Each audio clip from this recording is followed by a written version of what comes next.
அதனுடைய விளைவுகள் வந்து இன்றைக்கி அந்த ஆட்சியே வந்து வீட்டுக்கு போகிற அளவுக்கு ஒரு மாற்றத்தை ஏற்படுத்தியதனுடைய விளைவு தான் அந்த சிப்காட் பிரச்சாரத்தில் முன்னாள் முதல்வர் என்ன சொல்கிறாரு, 52 லட்சம் பேர் அப்படின்ட்டார். 1/2 கோடி மக்கள் வேலை வாய்ப்பு, 1/2 கோடி மக்கள் எங்கள் இந்தியா பூராவுமே 1/2 கோடி மக்களுக்கு வேலை வாய்ப்பு கிடச்சிருக்காது. ஆனால் அவர் என்ன ஒரு உண்மையை தெரிஞ்சு பேசினாரா, இல்லை எழுதி கொடுக்கறத வச்சு அவர் பாட்டுக்கு படிக்கிறாரா? எங்கேப்பா 52 லட்சம் பேர்த்துக்கு வேலை வாய்ப்பு வந்தது? எங்கே சொல்கிறீங்க 35 லட்சம் பேருங்கிறீங்க, 32 லட்சம் பேருங்கிறீங்க?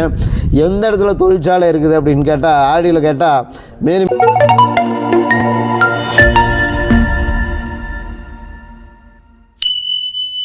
அண்ணா வணக்கம். அண்ணா வணக்கம். அண்ணா, போன திமுக அரசாங்கம் 1 ட்ரில்லியன் பொருளாதார வளர்ச்சி அப்படின்னு சொல்லி ஒவ்வொரு மாவட்டத்திலையும் சிப்காட் அமைக்கிறோம், மக்களுக்கு வேலை வாய்ப்பு தரோம் அப்படின்னு சொல்லி சொன்னாங்க. இந்த சிப்காட்னால் என்ன விளைவுகள் ஏற்பட்டிருக்கு அப்படின்றத பற்றி நீங்கள் கொஞ்சம் சொன்னீங்கன்னா. அதாவது பார்த்திங்கன்னா, தமிழகத்தை பொறுத்த வரைக்கும் 1971 72ஆம் ஆண்டு காலகட்டத்தில் வந்து சிப்காட் நிறுவனம் உருவாக்கப்பட்டது. அன்றைய காலகட்டம் எதுக்காக உருவாக்கப்பட்டதுன்னா, ராமநாதபுரம், கன்னியாகுமரி, திருநெல்வேலி, தூத்துக்குடி இது போன்ற தென் மாவட்டங்களில் அப்போ வந்து கொஞ்சம் கடுமையான வறட்சியான இருந்த காலம். அந்த காலத்தில் வந்து இளைஞர்கள், படித்த இளைஞர்களுக்காக ஒரு கடுமையான வறட்சியாக இருக்கிற பகுதியில் ஒரு தொழிற்சாலையை உருவாக்கினா, அந்த தொழிற்சாலையினால் அங்கே இருக்கிற இளைஞர்கள் வேலைவாய்ப்பு கிடைக்கணும் அப்படிங்கிறதுக்காக முதல் 1972ஆம் ஆண்டு அந்த காலகட்டத்தில் கொண்டுட்டு வரப்பட்டது இந்த சிப்காட் நிறுவனம். இது காலப்போக்கில் அப்படியே கொஞ்சம் கொஞ்சமாக படிப்படியாக அது வளர்ச்சி அடைந்து ஓரளவுக்கு நல்ல வளர்ச்சி அடைஞ்சது. அந்த வளர்ச்சியினுடைய பாதிப்பு நாளுக்கு நாள் என்னாச்சு அப்படின்னா, போன அரசாங்கத்தை பொறுத்த வரைக்கும் என்ன அப்படின்னு கேட்டிங்கன்னா, என்ன தேவை, அந்த தொழில் நிறுவனங்களுக்கு வந்து எத்தனை ஏக்கர் தேவை, நம்மக்கிட்ட என்ன இருக்குது அப்படிங்கிறத வந்து கணக்கெடுக்கலை. எங்கெல்லாம் இடம் கிடைக்குதா, எங்கெல்லாம் வந்து இப்போ மேய்ச்சல் தரை இருக்குதா, நீர்நிலைகள் இருக்குதா, அதெல்லாம் எந்த இடத்துலையுமே அவங்க விட்டு வைக்கல. எல்லா இடத்துலையுமே சிப்காட் எடுங்க அப்படின்னு சொல்லி எடுக்க ஆரம்பித்தாங்க. அதனுடைய விளைவுகள் வந்து இன்றைக்கி அந்த ஆட்சியே வந்து வீட்டுக்கு போகிற அளவுக்கு ஒரு மாற்றத்தை ஏற்படுத்தியதனுடைய விளைவு தான் அந்த சிப்காட்டுங்கிறது வந்து வேலைவாய்ப்பு. அது அந்த காலத்தில் உருவாக்கப்பட்ட சிப்காட்டுக்கும் அதனுடைய இப்போ இருக்கிற சிப்காட்டுக்கும் ரொம்ப ரொம்ப மாறுபட்ட கோணத்தில் இப்போ சிப்காட் நிறுவனம் இயங்கிட்டு இருக்கு. அந்த 1972ஆம் ஆண்டு துவக்கப்பட்ட சிப்காட் நிறுவனம் இது வரைக்கும் ஒரு 50,000 ஏக்கரை வந்து நிலத்தை கையப்படுத்தியிருக்கிறாங்க தமிழகம் முழுவதும். அதில் வந்து பார்த்திங்கன்னா இது வரைக்குமே வெறும் 18,500 ஏக்கரில் மட்டும்தான் சிப்காட் தொழில் துவங்கி இருக்கிறதா வந்து அதிகாரப்பூர்வமாக இந்த சிப்காட் நிறுவனமே எனக்கு கடிதம் கொடுத்துருக்குறாங்க. 18,500 ஏக்கர் அப்படின்னா இன்னும் அதில் வந்து அப்போ போட்டதில் இருக்குது, அதில் இன்னும் நிறைய தொழிற்சாலை இயங்காத இருக்கும். அப்போ இன்னும் குறையிறதுக்கு வாய்ப்பு இருக்குது. அப்படி பார்த்தீங்கன்னா இன்னும் 31,500 ஏக்கர் நிலங்கள் சுமார் தமிழகம் பூராமே எந்த பயன்பாடுமே இல்லாத இருக்குது.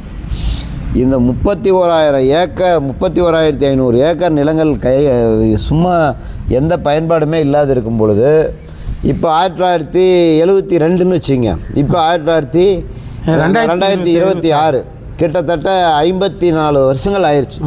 54 வருஷத்தில் தமிழ்நாட்டினுடைய பிரதான தொழிலுக்கு தேவையான தேவைகளே வந்து வெறும் 18,500 ஏக்கர் தான் தேவைப்பட்டிருக்கு இது வரைக்குமே. இப்போ முக்கியமான தொழிற்சாலைகள் தமிழகத்துக்கு வருது, மறுபடியும் ஆந்திராவுக்கு போயிடுது, கேரளாவுக்கு போயிடுது, பக்கத்தாண்ட இருக்கிற அண்டை மாநிலங்களுக்கு எல்லாமே, குஜராத்துக்கு போகுது, வெவ்வேறு மாநிலங்களுக்கு போகுது. இது எல்லாமே நிர்வாக குளறுபடிகள். இது எல்லாமே காரணமே நம்ம தொழில் வந்து குளறுபடிகள். இது தமிழகத்தை வந்து தேர்ந்தெடுக்காததற்கு முக்கிய காரணமே சில அரசியல் காரணங்கள் தான் மெயினாக. முக்கியமாக அதில் பல்வேறு காரணங்கள் இருக்குது. பல்வேறு காரணங்களில் மிக முக்கியமான காரணம் அரசியல் காரணம். அரசியல் வந்து தொழிலில் வந்து தலையீடு அதிகம். அதனால தான் வந்து அண்டை மாநிலங்களுக்கு போகுது. இன்னும் வந்து 31,500 ஏக்கர் நம்மக்கிட்ட இருப்பில் இருக்குது. அப்படி இருக்கும்போது சென்ற ஆட்சி என்ன பண்ணாங்க அப்படின்னா, மாவட்டத்திற்கு ஒரு சிப்காட் அப்படின்னு சொல்லி ஆரம்பித்தாங்க. சிப்காட் ஆரம்பிக்கப்பட்டதே வந்து தென் மாநிலங்களில் விவசாயம் பண்ண முடியாத சூழ்நிலையில் அங்கே இருக்கிற இளைஞர்களுக்கு வேலைவாய்ப்பு கொடுக்காதது தான். ஆனால் இப்போ அங்கே சிப்காட்டில் இருக்கிற தொழில் நிறுவனங்களில் இருக்கிற நிலைமை என்னன்னு பார்த்தீங்கன்னா வட மாநில தொழிலாளர்கள் அங்கே இருக்கிறவங்க தான் அதிகமாக அதில் வந்து 70-80% தொழிலாளர்கள் வேலை செய்கிறாங்க. இதனால் நம்ம படித்த இளைஞர்களுக்கு யாருக்குமே வேலை வாய்ப்பு அவங்க வழங்குறதே கிடையாது. குறைந்த சம்பளத்தில் அதிக லாபம் ஈட்டலாம் அப்படின்ட்டு. அது மட்டும் இல்லாத என்னென்ன தடை செய்யப்பட்ட தொழிற்சாலைகள் இருக்குதோ அந்த தொழிற்சாலைகள் பூராமே ஒரு பாதுகாப்பு மையமாக அதை பயன்படுத்தி இப்போ அமைச்சிட்றாங்க. ஆமாம், பயன்படுத்திக்கிறாங்க. ஒரு மையப்பகுதியை அதை பயன்படுத்திக்கிறாங்க. இதனால் என்ன ஆகுது, அதனால தான் அந்த தொழில் நிறுவனங்கள்லாம் அந்த சிப்காட்டை நாடி போகிறாங்க. எந்தெந்த தொழில் தடை செய்யப்பட்டது, அதாவது 4 கேட்டகரியாக பிரிச்சுருக்கிறாங்க நம்ம தொழிற்சாலையில் வந்து தமிழக அரசு பிரிச்சுக்கிறாங்க. பசுமை நிறம், சிவப்பு நிறம், ஆரஞ்சு நிறம், மஞ்சள் நிறம்னு 4. இதில் வந்து பார்த்திங்கன்னா வெள்ளை பச்சை வந்து ஓரளவுக்கு வந்து கொஞ்சம் வந்து பொல்யூஷன் கம்மியாக இருக்கும். ஆனால் மற்ற இதில் பூராமே எல்லாமே நீர்நிலைகளை மாசுபடுத்துறது, வான்பகுதியை வந்து மாசுபடுத்துகிற புகைகள், காற்று இது எல்லாமே வந்து மக்களுக்கு வந்து நோயை உண்டாக்கக்கூடிய ஒரு சூழ்நிலை இருக்கிறது தான் இந்த மெயினான இந்த பிரச்சனைக்கு முக்கியமான காரணமே. சிப்காட்டுங்கிறது வந்து தொழில் வந்து தொழிலாக நடக்கிறது இல்லைங்க.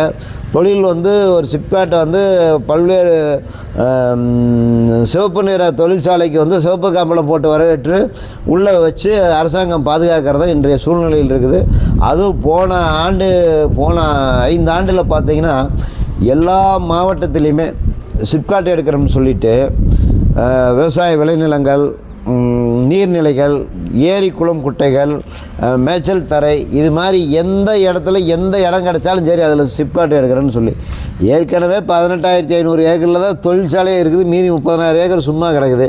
தேவையில்லாத விவசாயிகளை பூரா மாவட்டந்தோறும் சிப்காட் அமைக்கிறோம்னு சொல்லி விவசாயிகள் அங்கங்கே எல்லாருமே கொந்தளித்து பல இடங்களில் வந்து பல்வேறு போராட்டங்கள் நடத்தினாங்க. இந்த முக்கியமான போராட்டத்தில் நான் திருவாரூரில் கால்நடைகளுக்கு கன்று உற்பத்தி செய்கின்ற ஒரு இடம் இருக்குது. அந்த இடத்த வந்து சிப்காட்டுக்கு எடுக்கிறோம்னு சொல்லி அங்கே விவசாய சங்கங்கள்லாம் அங்கே போய் நான் அந்த போராட்டத்தில் கலந்துக்கிட்டேன். அந்த போராட்டத்தில் வந்து 2 வருஷத்துக்கு முன்னாடியே நான் அந்த கூட்டத்தில் முக்கியமாக சொன்னது அப்படின்னு சொன்னீங்கன்னா, திராவிட முன்னேற்ற கழக ஆட்சியில் மின்சாரம் வந்து அவருடைய ஆட்சி காலத்தில், கலைஞர் ஆட்சி காலத்தில் மின்சார பற்றாக்குறை ஏற்பட்டப்போ அவர் மின்சாரத்துறை அமைச்சராக ஆற்காடு வீராசாமி இருந்தார். அவரே ஒரு இதில் சொன்னார், அடுத்த ஆண்டு ஏதாச்சும் தேர்தல் வந்து திமுக தோல்வி தழுவுதுன்னா அதுக்கு காரணம் வந்து மின்சாரத்துறையாக தான் இருக்கும் அப்படின்னு சொல்லி. அது உண்மையாக ஆயிடுச்சு. அதே மாதிரி அடுத்த தேர்தல் வந்தது, அவங்க தோல்வி விட்டாங்க.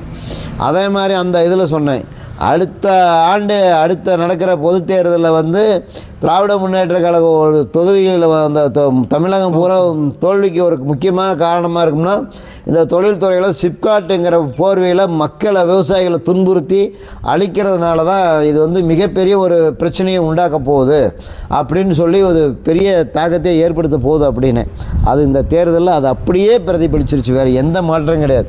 இதை வந்து அப்பயே நான் சொன்னப்பவே அவங்க திருத்தி இருந்தாங்கன்னா இது வந்து இந்த இவ்வளோ தூரம் இந்த தோல்விக்கே திராவிட முன்னேற்ற கழகம் போயிருக்காது. இது முக்கியமான காரணம். ஒரு மக்கள் பாதிக்காத வகைகள் வந்து தான் அந்த தொழிற்சாலைகள்லாம் அமைக்கணும். மக்களை வந்து இப்போ ஒரு வளர்ந்த நாடுகளில், சீனா, அமெரிக்கா அதெல்லாம் போன்ற நாடுகளில் வந்து யாரை வந்து எந்த இதுவுமே அவங்களுடைய வளர்ச்சிக்கு காரணம் என்னென்னா, அவங்க செய்கிற தொழிலை யாருமே டிஸ்டர்ப் பண்ணுறது கிடையாது.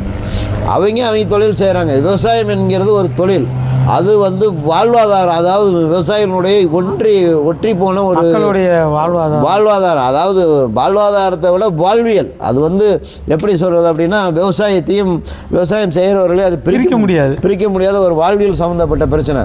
ஆனால் அந்த ஆட்சியாளர்களுக்கு வந்து அது ஒரு பொருட்டாகவே, அந்த விவசாயிகளை பற்றி ஒரு பொருட்டாகவே தெரியறதில்லை. இதனுடைய விளைவு, இதனுடைய தாக்கம் தான் இந்த சென்ற ஆட்சியினுடைய தோல்விக்கு முக்கியமாக காரணமாச்சு. அதனால் வந்து சிப்காட்டுங்கிறது வந்து மிக மிக ஒரு பொறுப்புள்ள ஒரு அமைச்சர் இருக்கணும். அந்த இடத்துல எந்த இடத்துல அவங்களுக்கு வந்து நிலம் கையப்படுத்தினா கூட சம்மந்தப்பட்ட அதிகாரிகளுக்கு முதல்ல ஒரு அறிவுரை வழங்கிடணும். இப்படி தான் இந்த இடம் மட்டும்தான் நீங்கள் கையப்படுத்தணும், விவசாயிகளை பாதிக்காத வகையில் இருக்கணும் அப்படிங்கிறத வந்து கொண்டுட்டு வந்தால் தான் இந்த அளவுக்கு நல்லாயிருக்கும். எனக்கு என்ன சந்தேகம்னாங்கன்னா, சொல்லுங்கள். ஐஏஎஸ் அதிகாரிகள். இப்போ கலெக்டரு ஒப்புதல் கொடுத்தா தான் ஒரு மாவட்டத்தில் சிப்காட் அமைக்க முடியும். அப்போ இந்த கலெக்டர் ஒரு சரியான ஆவணங்களை அரசுக்கு தந்து அதை அரசு நிராகரிச்சிருக்கிறதா அல்லது இந்த கலெக்டர் மக்களை ஏமாற்றிருக்காங்களா? ஏன்னா இவ்வளோ போராட்டங்கள் நடக்குது, சிப்காட் அமைக்கிறது தவறு அப்படின்னு சொல்லி போராட்டங்கள் நடக்குது அப்படின்னா அப்போ குற்றவாளிகள் ரெண்டில் யாராவது ஒருத்தர் தான் இருக்கணும். ஒன்று அரசியல்வாதிகளாக இருக்கணும் அல்லது இந்த குற்ற செயலுக்கு அடித்தளம் அமைத்து கொடுத்த அதிகாரிகளாக இருக்கணும். நீங்கள் எப்படி பார்க்குறீங்க? அதாவது ஒரு தொழிற்சாலை இடம் வந்து சிப்காட் அமைக்கணும்னு முதல்ல கேட்கணுன்னா அந்த கடிதம் வந்து சிப்காட் அலுவலகத்திலிருந்து தான் மாவட்ட ஆட்சித்தலைவருக்கு முதல் கடிதம் அனுப்புகிறாங்க. அந்த கடிதத்தை பேஸ் பண்ணி என்ன பண்ணுறாங்கன்னா மாவட்ட ஆட்சித்தலைவர் அந்த பகுதியில் இருக்கிற ஆர்டிஓ, வட்டாட்சியர் இவங்களெல்லாம் கூப்பிட்டு எங்கேயாச்சும் இடம் இருக்கா அப்படின்னு கேட்கும்போது அவங்க சொல்லுவாங்க, இந்த மாதிரி ஒரு புறம்போக்கு 200 ஏக்கர் இருக்குது, 100 ஏக்கர் இருக்குமா, அதோட கொஞ்சம் ஒரு வறட்சியான பகுதி இருந்தால் எடுத்துக்கிட்டால் பரவாயில்ல அப்படின்னு சொல்லி வந்து எடுத்துக்கிட்டு இருந்ததெல்லாம் ஒரு 1980க்கு முன்னாடி. 80க்கு அப்புறம் வந்து இதில் அரசியல் உள்ளே வந்துட்டாங்க. அரசியல்வாதி என்ன பண்ணுறாங்கன்னா பக்கத்தாண்ட வந்து அவங்களுக்கு ஒரு 50 ஏக்கர் 100 ஏக்கர் இடங்களை வாங்கி வச்சுக்க வேண்டியது, குறைந்த விலைக்கு அந்த இடத்த வாங்க வேண்டியது, அதுக்கு தகுந்த மாதிரி அந்த இடத்த வந்து நீங்கள் இதே அந்த இடத்த சுற்றி வர்ற மாதிரி கையப்படுத்தி கொடுங்க அப்படின்னு சொல்லி அந்த இடத்த அதுக்கு தகுந்த மாதிரி மாவட்ட ஆட்சித்தலைவர்கிட்ட அரசியல் அதிகாரத்தில் இருக்கிற மையப்பகுதியில் இருக்கிறவங்க அவங்க சொல்லிடுறது. அதுக்கு தகுந்த மாதிரி மாவட்ட ஆட்சித்தலைவர் அங்கே இருக்கின்ற என்னென்ன நீர்நிலைகள் இருக்கா அதை மறைச்சிருன்னு சொல்லிட வேண்டியது, ஏரி குளம் குட்டைகள் இருக்கா அதை மறைச்சிருன்னு சொல்லிட வேண்டியது, கனிம வளங்கள் இருக்கா அதை மறைச்சிருன்னு சொல்லிட வேண்டியது. என்னென்ன ஆவணங்கள் அத்தனையும் மறைக்கப்பட்டு அங்கே அரசாணை என்ன போட முடியும், இந்த சிப்காட் இந்த கடிதம் போனால் அங்கே என்ன அரசாணை போட முடியும், அதுக்கு தகுந்த மாதிரி இங்கேயே மாவட்டத்துக்குள்ளேயே 2-3 வருடங்கள் வந்து ஆய்வு பண்ணி அதுக்கு தகுந்த மாதிரி இது போனால் கரெக்டு, ஓகே கையெழுத்து போடலாம் அப்படிங்கிற அளவுக்கு இங்கேருந்து நில நிர்வாக ஆணையருக்கு அனுப்புகிறாங்க. அதாவது கடிதத்தை அதாவது உண்மைகளை மறைத்து சிப்காட் அமைப்பதற்கு ஏற்ப பரிந்துரை கொடுக்குறாங்க. அந்த நில நிர்வாக ஆணையருமே சம்மந்தப்பட்ட அதிகாரிகிட்ட மறுபடியும் அதை திருப்பி அந்த கடிதத்தை அனுப்பி இந்த மாவட்ட ஆட்சித்தலைவர் சொல்கிறதெல்லாம் உண்மையா, இதெல்லாம் இருக்கா, இந்த வரைபடங்கள், இந்த மேப்பு, அந்த ஆவணங்கள் எல்லாம் இங்கே எடுத்துக்கிட்டு வாங்க, இதெல்லாம் பார்த்து அதுக்கப்புறம் அவங்க கொடுத்துருக்கிற கடிதங்கள்லாம் சரியாக இருக்குதுன்னு சொன்னால் நம்ம தொழில்துறை செயலாளருக்கு அனுப்பலாம் அப்படின்னு அவரும் பார்க்குறது கிடையாது. இங்கே என்ன அனுப்புகிறாங்களோ அப்படியே அதை வாங்க வேண்டியது, அப்படியே நேராக இண்டஸ்ட்ரியல் செக்ரட்டரிக்கு அனுப்ப வேண்டியது, அவர் அங்கேருந்து ஒரு அரசாணை போட வேண்டியது. இது எல்லாமே தொழில் வளர்ச்சிக்காக போடுறதில்ல, அரசியல்வாதிகளுடைய நிர்பந்தத்துக்காக. அங்கே வந்து 100 ஏக்கர் 50 ஏக்கர் 200 ஏக்கர் 300 ஏக்கர் அந்த இடத்த வாங்கி வச்சுக்கிறாங்க. அதுக்கு பக்கத்தாண்டியே இப்போ ஒன்றும் கிடையாது. இப்போ ஒரு உதாரணத்துக்கு சொல்கிறேன், நான் நாமக்கல் மாவட்டம் வலைப்பட்டியில் சிப்காட் போடுறாங்க. சிப்காட் போடுறதுக்கு என்ன மூல காரணமே அங்கே அப்படின்னா ஆதிதிராவிட நலத்துறை அமைச்சர் இருந்தார். அவருடைய 70 ஏக்கர் வந்து 70 ஏக்கர் நிலம் இருக்குது, மதிவேந்தன். ஆமாம், அவரது இருக்குது. அவர் ஃபேமிலிக்கு சம்மந்தப்பட்ட இடம் இருக்குது. இந்த இடம் எப்படின்னு பார்த்தீங்கன்னா ஆதிதிராவிடர் ஏழை எளிய ஒடுக்கப்பட்ட மக்களுக்காக அது கொடுக்கப்பட்ட இடம். அந்த இடத்த கொஞ்சம் கொஞ்சமாக வாங்குறாங்க, குறைந்த விலைக்கு வாங்குறாங்க. குறைந்த விலைக்கு வாங்கி இப்போ மார்க்கெட்டு ஒரு ஏக்கர் அங்கே 35 லட்ச ரூபாய்க்கு பக்கமாகிடுச்சு. 35 லட்ச ரூபாய்க்கு அங்கே வரும்பொழுது முதல்ல நாமக்கல் மாவட்டத்தில் சிப்காட் போடும்போது வெறும் 165 ஏக்கர் அப்படின்னாங்க. 165 ஏக்கர்னால் விவசாயிகள் ஒன்றும் பாதிக்காது, அது புறம்போக்கள் இருக்குது, அதை எடுத்துக்குவாங்க அப்படின்ட்டு எல்லாருமே ஒரு இதாக இருந்தாங்க. அப்புறம் பார்த்தா 882 ஏக்கர் வருது. எப்படி 882 ஏக்கர் வருது? இது எந்த இடத்துல வந்து மைய புள்ளியாக நிற்கிது? அரசியல் அங்கே நிற்கிது. அந்த இடத்த முதல்ல வந்து அரசாங்கம் கொடுத்த நிலத்தை இவங்க பேருக்கு கிரயம் பண்ணணும் அப்படின்னாவே சட்டம் என்ன சொல்லுதுன்னா இலவசமாக கொடுக்கப்பட்ட இடத்த மறுபடியும் போய் சம்மந்தப்பட்ட கோட்டாட்சியர், ஆதிதிராவிட நலத்துறை, மாவட்ட ஆட்சித்தலைவர்கிட்ட வந்து ஒப்புதல் என்ஓசி வாங்கிட்டு போய் அதுக்கப்புறம் அதை பத்திரப்பதிவுத்துறை அலுவலகத்தில் கொடுத்து அதுக்கப்புறம் தான் இவங்க பேர்லேயே கிரயம் பண்ணணும். இது கிரயம் பண்ணினதே முதல்ல சட்டப்படி தப்பு. இதனால் வந்து அந்த இடமே வந்து இன்னும் வந்து முழுமையாக வந்து அவங்களுக்கு சொந்தமே ஆகாது. இது வந்து சட்டப்படி நம்ம பார்த்தோம்னா அது வந்து அந்த வித்தைங்களுக்கு அவங்களுக்கு தான் அது உரிமை. இது வரைக்குமே இதுதான் இன்றைக்கி இருக்கிற காலகட்டம். இப்போ அதில் 70 ஏக்கர் வந்தது, அரசியல் உள்ளே பூந்துருச்சு, அதிகாரம் உள்ளே பூந்துருச்சு. அங்கே இருக்கிற விவசாய நிலங்கள், விவசாயிகள் என்னென்ன பயிர் செய்யுங்கிறத மாவட்ட ஆட்சித்தலைவர் மறைக்கிறாங்க. அங்கே இருக்கிற ஒரு 70க்கும் மேற்பட்ட நீர்நிலைகள் என்னென்ன இருக்குது அது மறைக்கப்படுகிறது. அதை ஒட்டியே மாசு கட்டுப்பாட்டு வாரியத்தை விதிகளின்படி ஆறு இருக்கிற இதில் வந்து 5 கிலோமீட்டர் தூரத்திற்கு இது இருக்கக்கூடாது. 5 கிலோமீட்டர் தூரம் சிப்காட் இருக்கக்கூடாது. இப்போ பார்த்தீங்கன்னா நம்மளது கரைப்போட்டானாறு வளையப்பட்டியில் கரைப்போட்டானாருக்கு 1 கிலோமீட்டரில் சிப்காட் இருக்குது. இந்த ஆறுனுடைய இப்போ இது நாளைக்கு சிப்காட் போட்டாங்கன்னு தொழிற்சாலை கழிவுகள் பூரா அந்த ஆறு தான் 4 ஏரி இருக்குது. அந்த இதில் 1/2 கிலோமீட்டர் 100 மீட்டரில் 50 மீட்டரில் 10 அடியில் 4 பொதுப்பணித்துறைக்கு சொந்தமான ஏரி இருக்குது. அந்த ஏரி அப்படியே விட்டுட்டாங்க. 70 நீரோடைகள் மறைக்கப்பட்டிருக்குது. மேய்ச்சல் தரைகள் வந்து பூராமே குன்றுகள் இருக்குது. இது எல்லாமே மறைச்சி அரசாங்கம் வந்து ஒரு உத்தரவு போடுது. கேட்குற விவசாயிகள் வந்து கேட்குறாங்கன்னா அவங்களுக்கு காவல்துறை வச்சு அச்சுறுத்தல். இது போன்ற பல்வேறு சம்பவங்களை வந்து நிகழ்வுனுடைய காரணம்தான் இந்த சிப்காட்டினுடைய நில எடுப்பு சட்டத்தை தவறாக பயன்படுத்துகிறாங்க. அதாவது 1997 நில எடுப்பு சட்டத்தை நில அபகரிப்பு சட்டமாக கொண்டுட்டு போயிட்டாங்க அரசியல்வாதிகள். இது அதிகாரிகளும் அரசியல்வாதியும் கூட்டு சதி. அரசு பணத்தை எடுத்து எப்படியெல்லாம் வந்து சுரண்டி கையாடல் செஞ்சால் அது எப்படி இருக்கும் அப்படின்ட்டு. இப்போ முன்னாள் முதல்வர் ஜெயலலிதா அம்மா வந்து டான்சி வழக்கில் எப்படி இதாச்சோ அந்த மாதிரி இதில் இருக்குது. இதை விரிவுபடுத்த இன்னும் இந்த வழக்கு இதெல்லாம் கொண்டு போய் வேறு சிபிஐக்கு இதெல்லாம் போகும்போது இது மிகப்பெரிய ஒரு பிரச்சனையை உருவாகிறதுக்கு மிகப்பெரிய ஒரு வாய்ப்பு இருக்குது.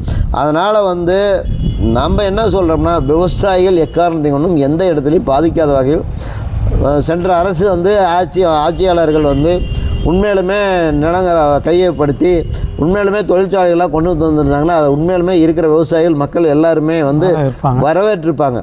ஆனால் இவங்க வந்து இது வந்து அங்கே தொழிற்சாலைகள் அமைக்கலை, வெறும் விளம்பரங்கள். ஆமாம், தொழிலில் வளர்ச்சி அடைஞ்சிருச்சு. என்ன தொழில் வளர்ச்சி அடைஞ்சிருச்சு? தமிழகத்தில் எத்தனை பேர்த்துக்கு வேலைவாய்ப்பு கொடுத்துருக்குறாங்கன்னா 35 லட்சம் இளைஞர்களுக்கு வேலைவாய்ப்பு. கடைசியாக தேர்தல் பிரச்சாரத்தில் முன்னாள் முதல்வர் என்ன சொல்கிறாரு? 52 லட்சம் பேர் அப்படின்ட்டார். 1/2 கோடி மக்கள் வேலை வாய்ப்பு. 1/2 கோடி மக்கள் எங்கள் இந்தியா பூராவுமே 1/2 கோடி மக்களுக்கு வேலை வாய்ப்பு கிடச்சிருக்காது. ஆனால் அவர் என்ன ஒரு உண்மையை தெரிஞ்சு பேசினாரா, இல்லை எழுதி கொடுக்கறத வச்சு அவர் பாட்டுக்கு படிக்கிறாரா? எங்கேப்பா 52 லட்சம் பேர்த்துக்கு வேலை வாய்ப்பு வந்தது? எங்கே சொல்கிறீங்க 35 லட்சம் பேருங்கிறீங்க, 32 லட்சம் பேருங்கிறீங்க? எந்த இடத்துல தொழிற்சாலை இருக்குது அப்படின்னு கேட்டால், ஆடியில் கேட்டால் மீறி போட்டால் ஒரு 20 தொழிற்சாலை கூட இன்னும் நமக்கு 5 வருஷத்தில் தொடர்ந்து இயங்கலை. இல்லை புதுசாக வரல. ஒரு விழாவை இங்கேருந்து வெளிநாடு போக வேண்டியது 85,000 கோடி வந்து வாங்கிட்டான் முதலீடு, 35,000 கோடி வாங்கிட்டான், 40,000 கோடி வாங்கிட்டான். எங்கே தொழிற்சாலை ஒப்பந்தம் போட்டிருக்கிற வருவாங்க. எப்போ வருவாங்க? 2060 வருவாங்களா இல்லை 70 வருவாங்களான்னு தெரியல.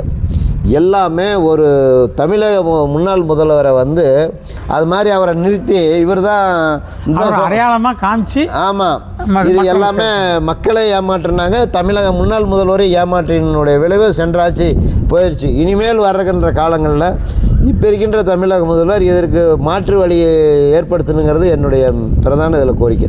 இப்போ எனக்கு ஒரு சந்தேகங்கண்ணா, மதுரையில் ஒரு நீர்நிலைகள் தொடர்பாக ஒரு வழக்கு நடந்தது.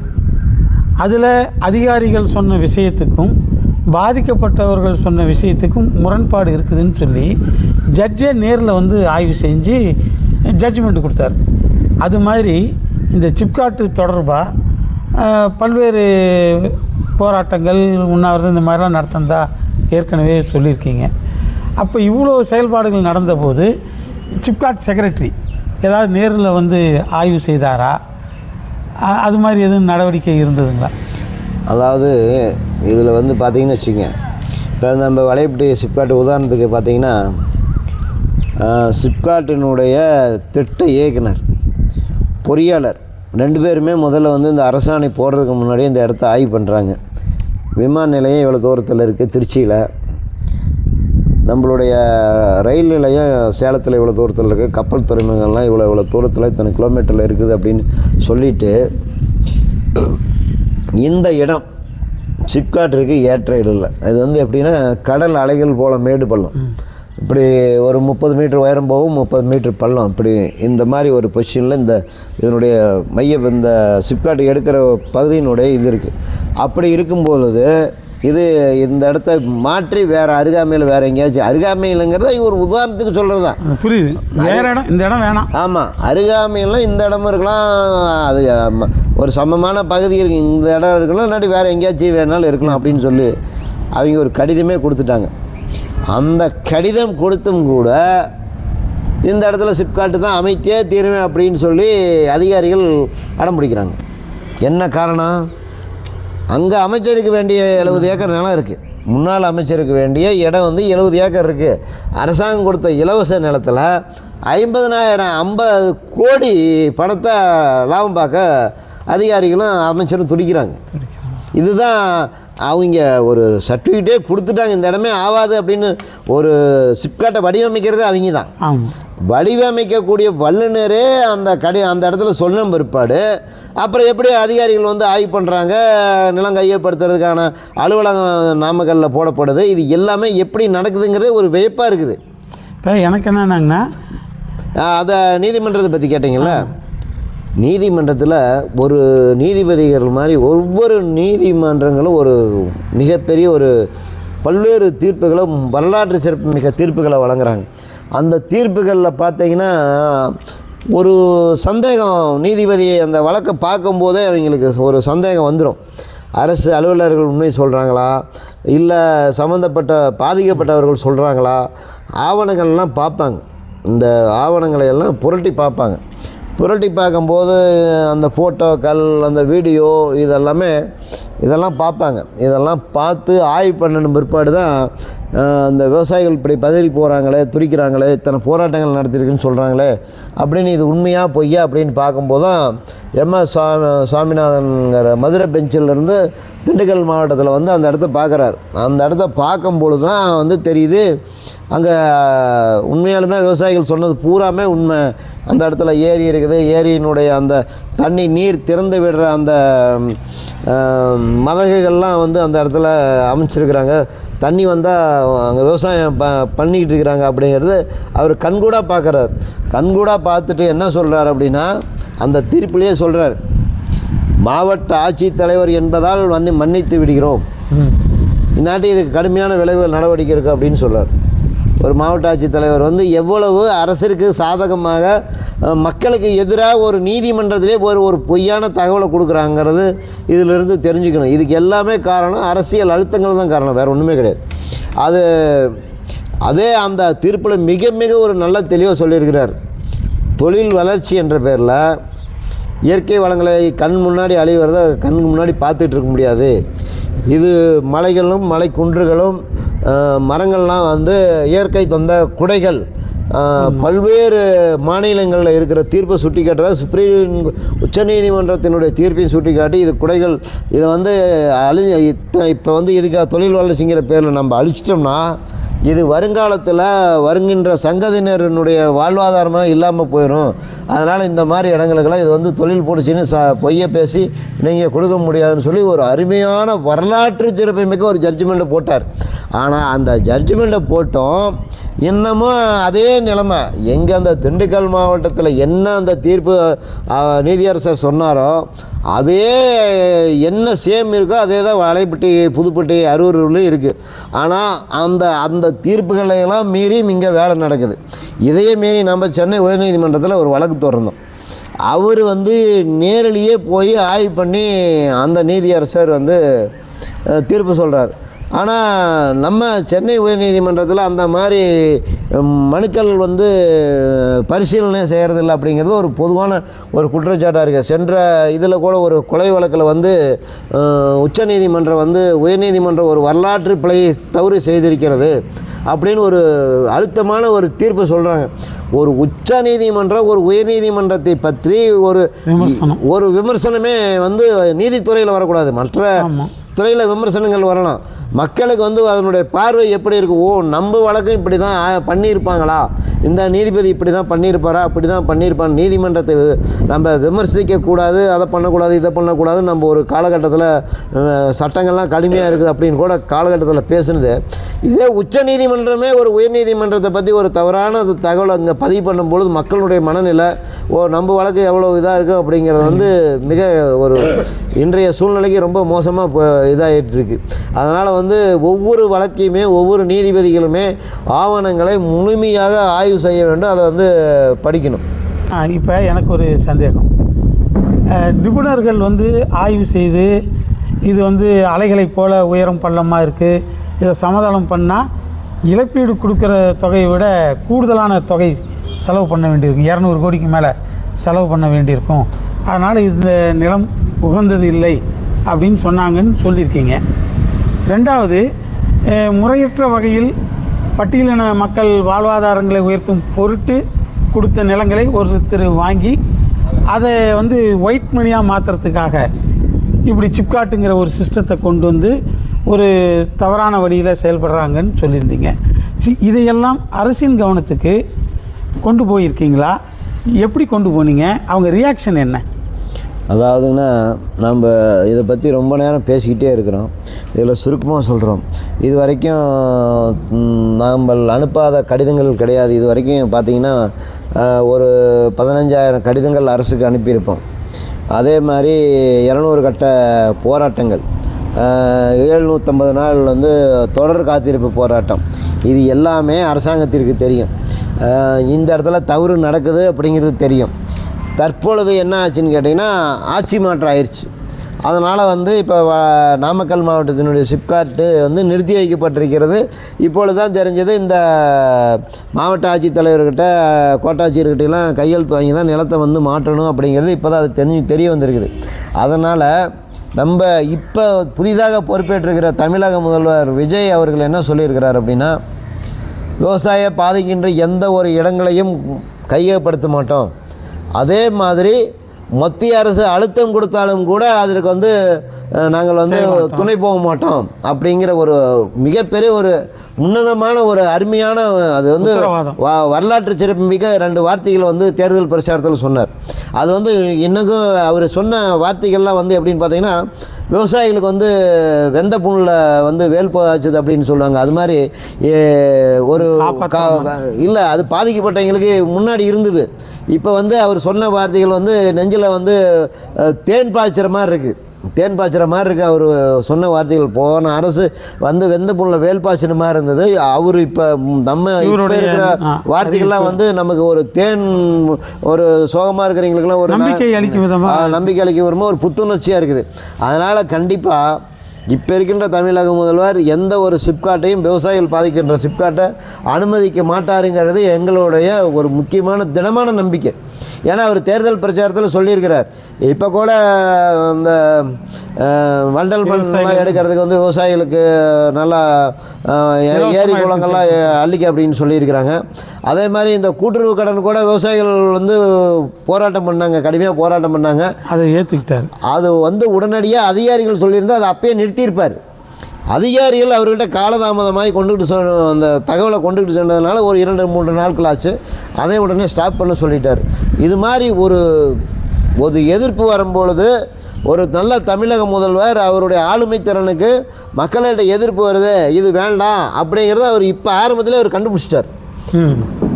ஆரம்பத்திலே கண்டுபிடிச்சிட்டார். மற்ற அந்த போன முதல்வர் மாதிரி அது அந்த யார் எங்கே மணி அடித்தா என்ன, எங்கே சங்கூதனம் என்ன, அது கேட்டும் கேட்காத மாதிரி, தெரிஞ்சும் தெரியாத மாதிரியே இருந்த வேலைகள் தான் அந்த ஆட்சி போச்சு.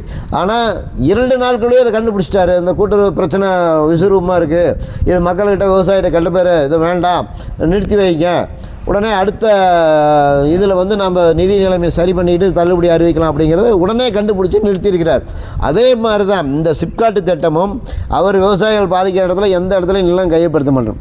அதில் விட என்னன்னு கேட்டிங்கன்னா, ஒரு முதல் தேர்தல் பிரச்சாரமே எங்கன்னா நம்ம பரந்தூர் விமான நிலையம் தான்.